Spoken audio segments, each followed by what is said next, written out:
या कार्यक्रमात उन्हाळ्यात होणारे त्वचा विकार आणि उपचार या विषयावरील माहितीचा भाग पहिला. तज्ज्ञ डॉक्टर राकेश झोपे. श्रोते हो नमस्कार. उन्हाळ्यामध्ये तापमान हे अक्षरशः 40 डिग्री सेल्सिअसच्याही पलीकडे जाताना आपण बघत असतो आणि त्यात उन्हाळ्यातील दिवस हे मोठे असतात.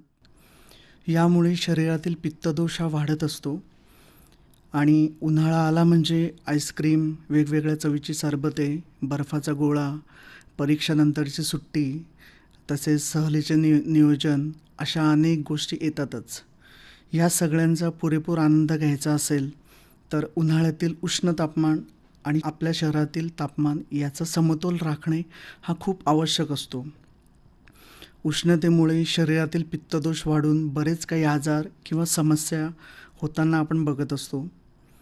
शरीराला खूप जास्त घाम येणे किंवा अजिबात घाम न येणे यामुळे काही त्वचाविकार होत असतात. सर्वांनाच एक कॉमन प्रॉब्लेम असतो आणि तो म्हणजे उष्णतेमुळे पाठीवरती किंवा त्वचेवर होणाऱ्या घामोळ्या. घामोळ्या म्हणजेच या बारीक पुटकुळ्या असतात. घाम जास्त वेळ अंगावर जर राहिला असेल तर त्वचेमध्ये घाम हा अडकतो व या पुटकुळ्या येतात.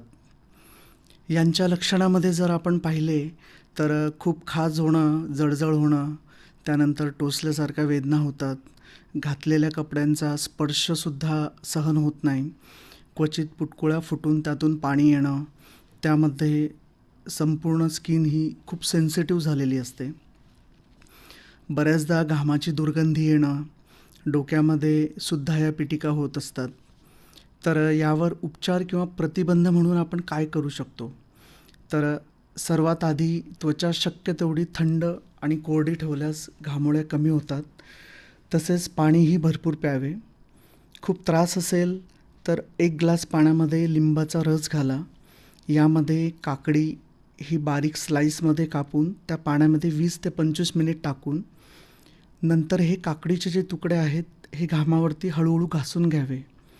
याने झालेल्या ज्या पुटकुळ्या आहेत त्या कमी होतात आणि त्यांचा त्रासही कमी होतो.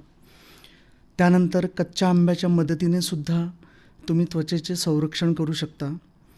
त्याच्यासाठी सर्वात आधी गॅसवर किसलेला कच्चा आंबा भाजून घ्यावा. थोडा थंड झाल्यावर त्याचा लगदा काढून तो फ्रीजमध्ये ठेवावा. त्यानंतर हा थंड झालेला लगदा अंगावर किंवा जिथे घामोळ्या झालेल्या असतील तिथे लावावा. असे केल्याने त्वचा थंड राहिल्याने त्वचेचे तापमान मेंटेन राहू शकेल व त्वचा विकारांना आपण आळा घालू शकतो. आपल्या त्वचेतील छिद्रे मोकळे राहण्यासाठी साधा तुम्ही त्रिफळा